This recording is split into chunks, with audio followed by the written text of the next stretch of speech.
Vous êtes sur Radio Prague International, à l'écoute du programme francophone diffusé depuis la capitale tchèque. Et vous avez bien raison, Dobrý den, bonjour à toutes et à tous, bienvenue à l'antenne. Au programme aujourd'hui, la Tchéquie à vélo. C'est le thème d'une exposition qui se déroule en ce moment à Paris, juste devant l'ambassade tchèque. On parlera d'Afrique et d'Afrique en création, le nom d'un festival qui se déroule en ce moment à Prague, mais aussi à Hradec Králové et à Brno. En deuxième partie d'émission, nous reparlerons des Sudètes, un thème qui est, vous le savez, récurrent dans l'actualité tchèque et également sur notre antenne. Mais pour l'instant, on fait le point sur l'actualité et c'est en compagnie aujourd'hui d'Anna Kubišta. Les informations. Le chef de la diplomatie, Petr Matsenka, a affirmé que la Tchéquie pourrait à l'avenir participer à la fabrication d'armes destinées aux États-Unis après une rencontre avec Andrew Baker, conseiller du vice-président américain J.D. Vance pour la sécurité nationale. Il a indiqué que Washington envisageait de partager certaines technologies militaires avec des entreprises tchèques afin de renforcer les capacités de production alliées. Selon Petr Matsenka, toujours, cette coopération facilitée par la proximité politique entre le gouvernement tchèque actuel et la nouvelle administration américaine. En déplacement aux États-Unis depuis mardi, il a également rencontré des représentants du think tank conservateur The Heritage Foundation et doit poursuivre ses discussions avec des responsables américains de la diplomatie et de la défense. La lettre envoyée le 20 mai par la Commission européenne aux autorités tchèques évoquant la suspension du remboursement de subventions en raison de soupçons de conflits d'intérêts impliquant le Premier ministre Andrej Babiš concerne également les fonds agricoles, a indiqué un haut responsable européen à l'agence de presse tchèque ČTK. Le ministre de l'Agriculture Martin Šebestian a toutefois affirmé que son ministère continuait de verser des subventions au groupe Agrofert qui assure avoir reçu ces aides conformément à la loi. Selon le site Seznam Zprávy, Agrofert a perçu près de 200 millions de couronne de subventions depuis l'arrivée d'Andrej Babiš à la tête du gouvernement. Les partis d'opposition Stan et Pirates se sont dit favorables à la tenue d'une session exceptionnelle de la Chambre des députés concernant le conflit d'intérêts du chef du gouvernement, a déclaré ce jeudi le président du parti Stan, Vít Rakušan, ajoutant qu'il discuterait de la convocation de cette session avec les autres partis d'opposition. Le groupe tchèque Colt CZ s'intéresse à une éventuelle reprise d'Explosia aux côtés du français Eurenco. Le gouvernement tchèque envisage en effet de privatiser Explosia, entreprise stratégique pour l'industrie de défense du pays. Cet intérêt s'explique par l'importance croissante des capacités européennes de production de munitions depuis la guerre en Ukraine. Colt CZ a déjà renforcé sa présence dans le secteur des matériaux énergétiques avec l'acquisition récente de Synthesia, fournisseur clé d'Explosia situé sur le même site industriel à Pardubice.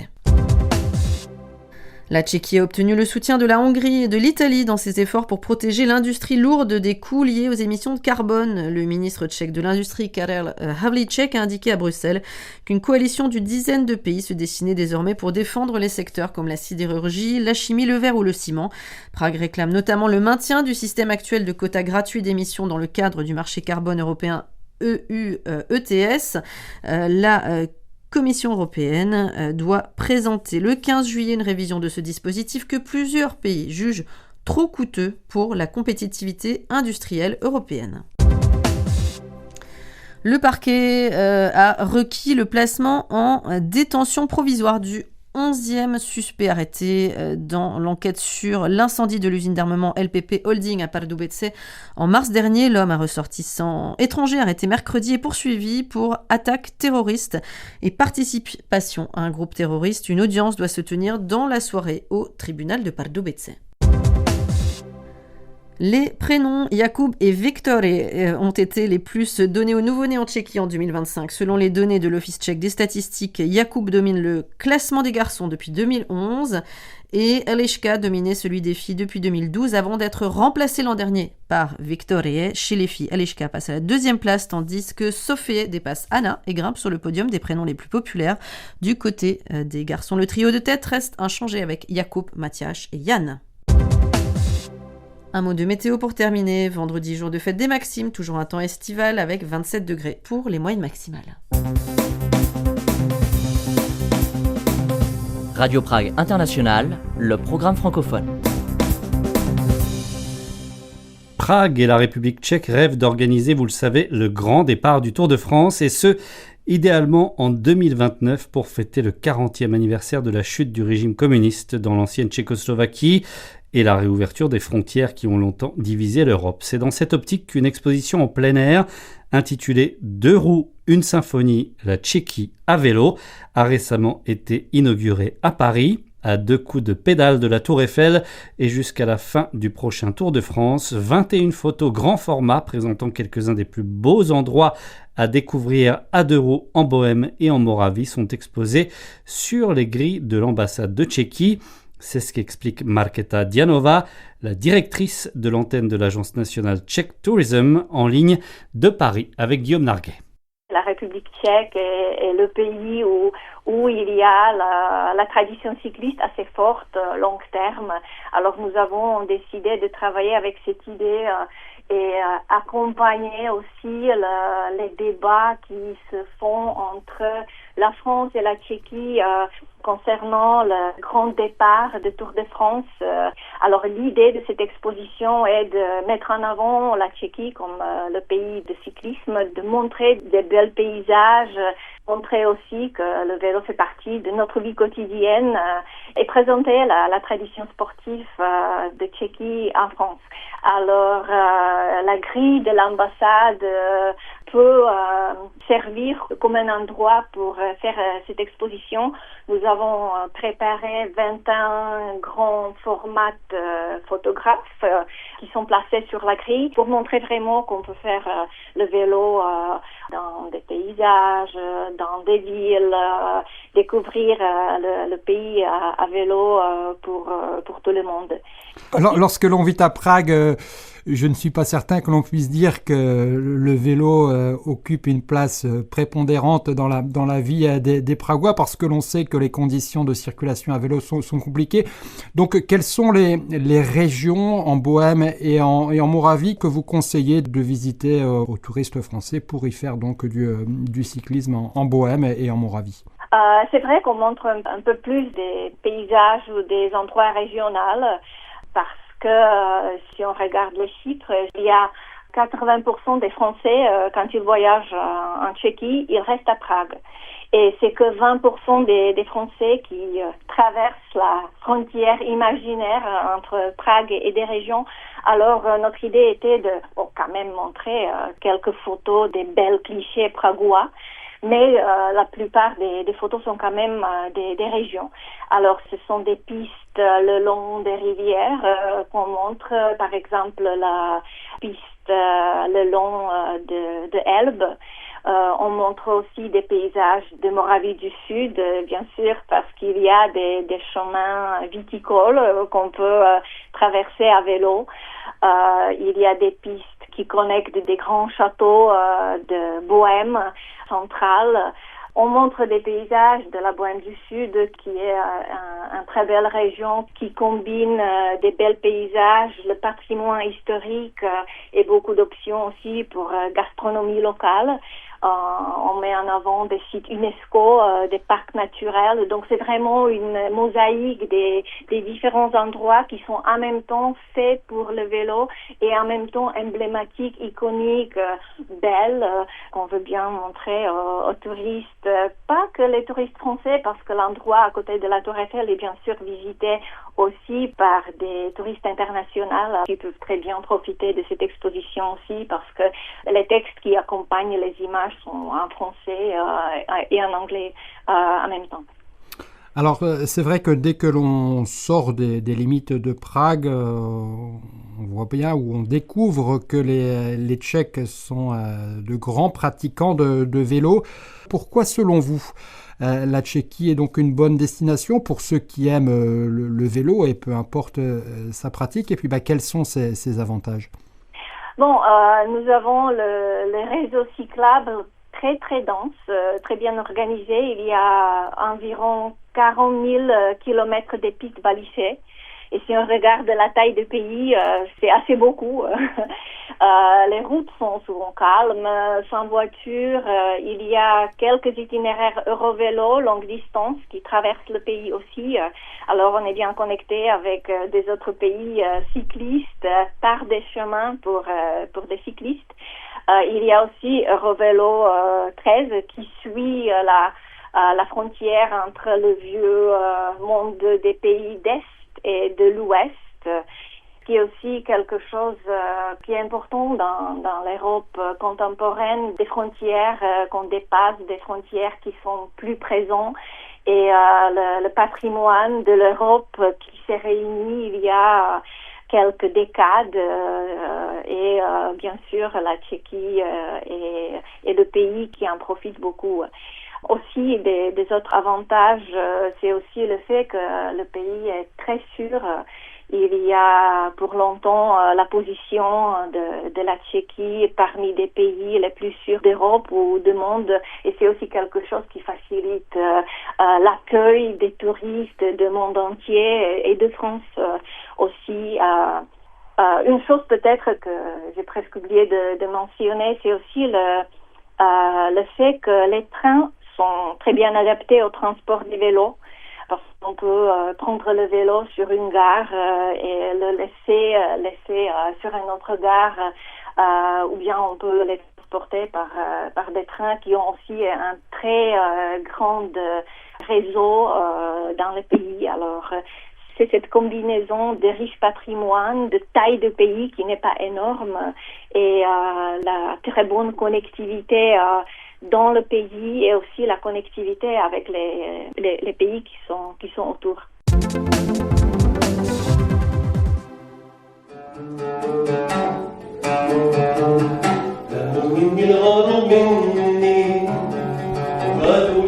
Ce mardi 26 mai s'est déroulée à la bibliothèque Václav Havel de Prague la cérémonie de remise des prix Afrique en création 2026, cérémonie au cours de laquelle la directrice du festival, Lucia Němečková, a récompensé Alfred Alexandre, dramaturge, écrivain et poète martiniquais, Jana Paterová, journaliste et dramaturge tchèque, Maxime Mededa, comédien béninois vivant en Tchéquie, ainsi que Sylvie Chalaï, enseignante, chercheuse et directrice de recherche à l'université de Sorbonne Nouvelle à Paris. En 2007, cette dernière a créé un laboratoire consacré aux dramaturgies d'Afrique et des diasporas intitulé Scènes francophones et écriture de l'altérité. La lauréate française Sylvie Chalaï donc a répondu au micro d'Inès Cuvillier. Est-ce que vous pouvez nous en dire un peu plus entre le lien entre la France, l'Afrique et du coup la République tchèque ou plus précisément Prague ? J'ai démarré un travail avec Lucie il y a maintenant 25 ans.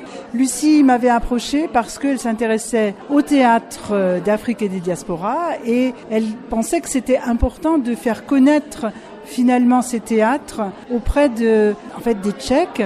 Et surtout de leur faire voir que c'était pas les idées reçues qu'ils avaient, que ce théâtre justement n'était pas marqué par l'exotisme, que c'était pas un théâtre d'ailleurs seulement, mais qu'il s'agissait vraiment de d'autres imaginaires à partager. Alors effectivement en 2001, on est parti pour faire des rencontres dans différents espaces, différents lieux donc de Tchéquie, et c'est comme ça que par le biais du français, c'est-à-dire que c'est particulier, mais le français sert de pont en quelque sorte, puisqu'on partait des dramaturgies d'Afrique et des diasporas francophones, pas directement du coup traduit en tchèque, pour faire connaître aussi donc ces dramaturgies aux Tchèques francophones.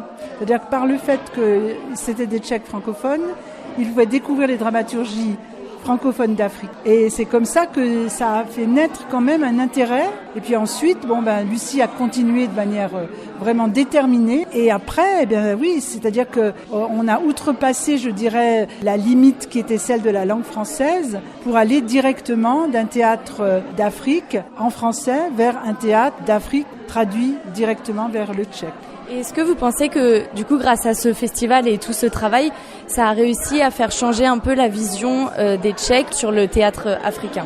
Je pense en tout cas qu'ils ont découvert que c'était des dramaturgies qui avaient quelque chose d'original, de nouveau à apporter, que c'était loin de leur façon de penser peut-être la scène et l'expression dramatique, la langue aussi, qu'il y avait une dimension finalement très très musicale dans le théâtre d'Afrique, et que on pouvait donc percevoir cette originalité, pas forcément simplement par la traduction, mais par aussi la mise en action des pièces, par le fait de les voir jouer, ou aussi simplement par les lectures, d'entendre ce que ça représentait, déjà en passant par le français.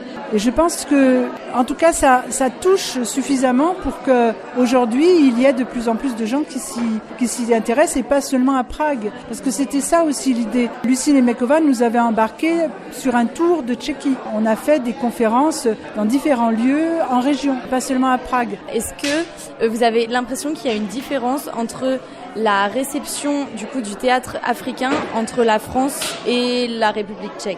Là, il y a un gros enjeu qui est lié au fait qu'en France, il y a d'abord l'histoire coloniale qui est là au rendez-vous, malgré tout. Et derrière l'histoire coloniale, eh bien, il y a toutes les difficultés qui sont cet héritage et qui créent l'espace de la post-colonie. Et qui est un espace finalement dans lequel on a encore beaucoup d'a priori, de rétention, de rapports surplombants qui sont liés à des institutions qui tentent d'aider ou de participer à la visibilité des créations d'Afrique, et en même temps, ils ne peuvent pas s'empêcher de donner finalement des injonctions ou des commentaires. Ça, c'est un petit peu problématique parce qu'il y a finalement ce malentendu de départ. Alors qu'il n'y a pas ce rapport-là avec les spectateurs tchèques, où c'est plus simple. Il n'y a pas de filtre ou de voile, je dirais, qui à un moment donné biaise un peu le regard qu'on peut avoir sur ces dramaturgies. Pas en Tchéquie. Alors qu'en France, il y a cette dimension-là. À partir du moment où on arrivera à regarder les dramaturgies d'Afrique et des diasporas comme des dramaturgies contemporaines qui ont une originalité, mais qui sont des dramaturgies françaises parce que d'auteurs afrodescendants, ça posera pas de problème. Et ça n'impose pas pour les Tchèques. Les Tchèques ne font pas deux poids et deux mesures en disant « Ah oui, il y a des auteurs africains et puis il y a des auteurs afrodescendants de France. Oui, mais qui sont africains. » C'est ça le problème. Pourquoi tout de suite vouloir mettre dans un ailleurs? Il faut travailler là-dessus. Or, ce sont les artistes eux-mêmes qui ont décidé, par la force des choses, de se penser d'abord comme des artistes qui sont des artistes de l'hybridation, de la créolisation, parce qu'ils ont grandi comme ça. Ces auteurs afrodescendants et autrices d'aujourd'hui qui vivent en France, ils font d'abord un théâtre de la société française. Parce que, comme le disait Lucie, et c'est très important, le titre du festival qu'elle a lancé au tout début, c'est « Nous sommes tous des Africains ». En réalité, on doit accepter l'idée que nous sommes tous les mêmes, avec des imaginaires différents, avec des cultures différentes qui peuvent se frotter, se rencontrer, dialoguer, échanger, mais les différences d'apparence, elles devraient absolument être mises au placard. Sauf que nous ne sommes que des êtres humains, avec nos faiblesses. Et on n'est pas encore prêt, on n'est pas toujours prêt à ça. Le fait même d'y arriver en Tchéquie, parce qu'il n'y a pas d'histoire coloniale, c'est la preuve que c'est ça qu'il faut faire, quoi. Ça représente quoi pour vous d'avoir gagné ce prix aujourd'hui, de l'avoir remporté?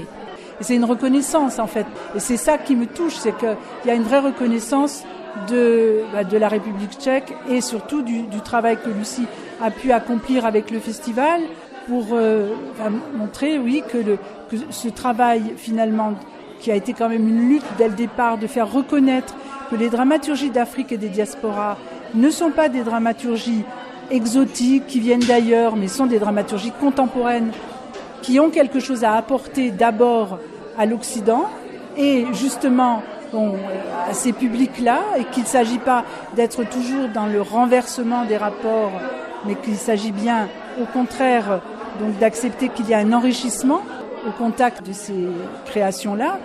Pour moi, c'est vraiment à un moment donné, une façon de dire, bon, il fallait le faire, il faut continuer quand même de se battre, c'est pas du tout évident. Aujourd'hui, on entend quand même afro-contemporain, alors qu'avant, c'était théâtre africain. Et non, il n'y a pas un théâtre africain, il y a un théâtre qui participe de notre contemporanéité.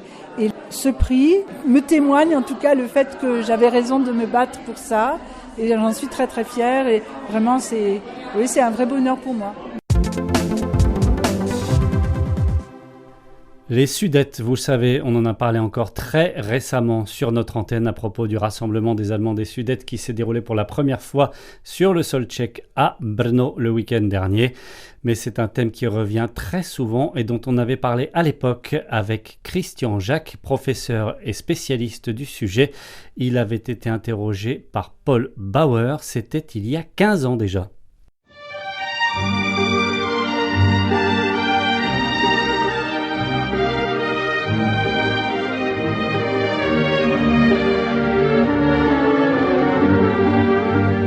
chapitre de l'histoire.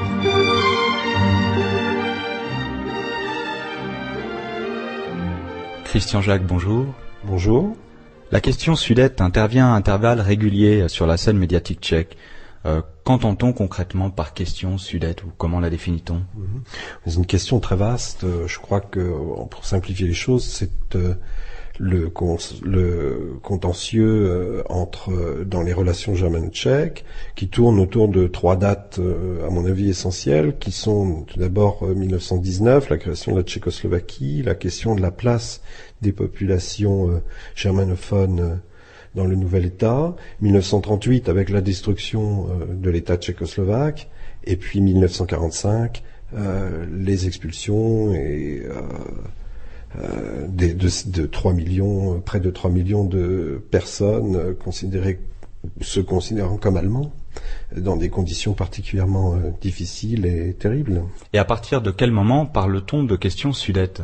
Alors, si aujourd'hui le terme de Sudète ou allemand des Sudètes pour désigner l'ensemble des populations germanophones de Tchécoslovaquie est d'usage courant, il faut considérer que c'est un terme qui apparaît relativement tardivement et donc après la Première Guerre mondiale, disons 1919, c'est Karl Renner qui l'utilise pour la première fois lors du traité de Saint-Germain de manière politique et disons de manière, dans un cadre politique.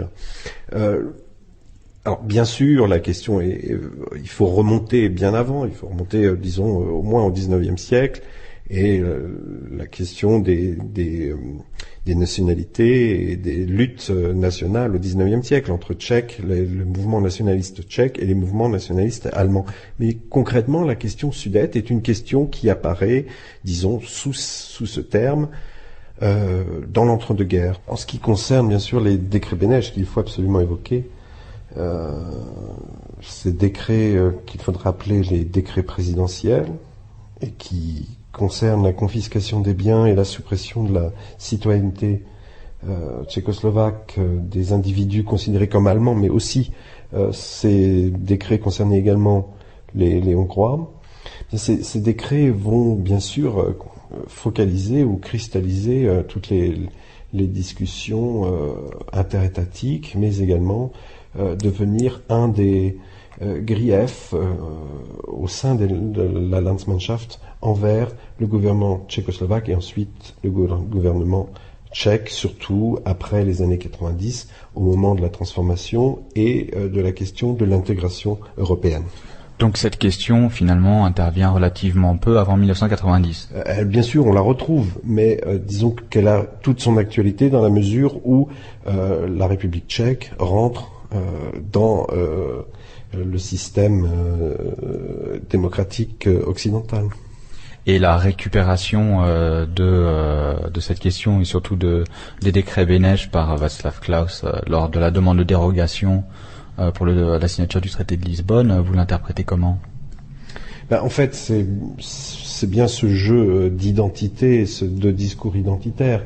C'est-à-dire que le discours identitaire tchèque a également, à mon avis, besoin de ce repoussoir d'une figure négative et disons que les Allemands des Sudètes représentent toute cette négativité dont a besoin le discours identitaire tchèque. Et le discours de Václav Klaus s'inscrit, à mon avis, dans ce discours populiste et nationaliste. On parle dans les médias de questions sudètes, mais que désigne le terme sudète ? Oui, c'est une bonne question. En fait, le terme de Sudète au départ, au XIXe siècle, est un terme essentiellement géologique qui simplement regroupe les monts situés au nord-est de la Bohème ou des pays tchèques. L'utilisation pour désigner l'ensemble de la population germanophone dans ces pays tchèques n'apparaît que dans l'entre-deux-guerres, après 1919, et relativement lentement. C'est donc un terme politiquement chargé, ce n'est pas un terme neutre, et qui renvoie bien sûr à la question nationale et à l'irrédentisme allemand, ici dans ces régions. Et après 1945, comment se construit la germanité sudète ? Alors, Cela semble quand même relativement paradoxal que ce terme de Sudète s'impose après la disparition de la présence, disons, de ces populations dans les pays tchèques ou en Tchécoslovaquie. Les réfugiés, après, dans les années 40 ou au début des années 50, s'organisent au sein d'institutions ou d'organisations qu'on connaît bien, les Landsmannschaften, et qui ont pour prétention de représenter ces populations expulsées en Allemagne, mais aussi vers l'extérieur. Et donc, les Sudetenlandsmannschaft, la Sudetenlandsmannschaft, créée au début des années 50, va réussir à imposer ce terme, et il est intéressant de voir que tous les Allemands ou tous les germanophones d'origine des pays tchèques ne se reconnaissent pas sous ce terme de Sudète. Donc si je comprends bien, la germanité sudète reste un terme politique. À mon sens, oui, bien sûr. Et ce qui est intéressant de voir, c'est que ce terme, disons, dans le milieu ou dans les mouvances nationalistes tchèques, on en a besoin, puisque c'est un peu le signe de l'altérité, de cette vision ou de ces représentations de l'allemand, du méchant allemand, ou de cette agressivité. Donc, d'où, disons, parfois ces revendications ou les discours ambigus menés par ces associations de réfugiés ont souvent l'effet contraire qu'elles réclament, puisqu'elles provoquent ici des réactions et qui servent bien sûr le discours nationaliste ostracisant. Pour en revenir à la République tchèque, la question sudète intervient après 1990 dans les relations bilatérales germano-tchèques. Est-ce que c'est le cas avant 1989 ? Oui, bien sûr. Alors, on a parlé souvent de tabouisation de la question sudète ou de la question des Allemands ici. Bien sûr, il y a eu un certain interdit, une volonté des autorités communistes, d'imposer une vision des choses, mais la question a tout à fait été quand même présente, même de manière un peu restreinte.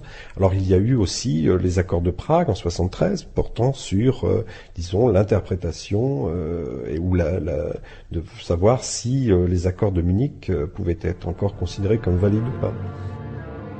Christian Jacques au micro de Paul Bauer, c'était en 2011 et c'est ainsi que se termine notre émission pour aujourd'hui.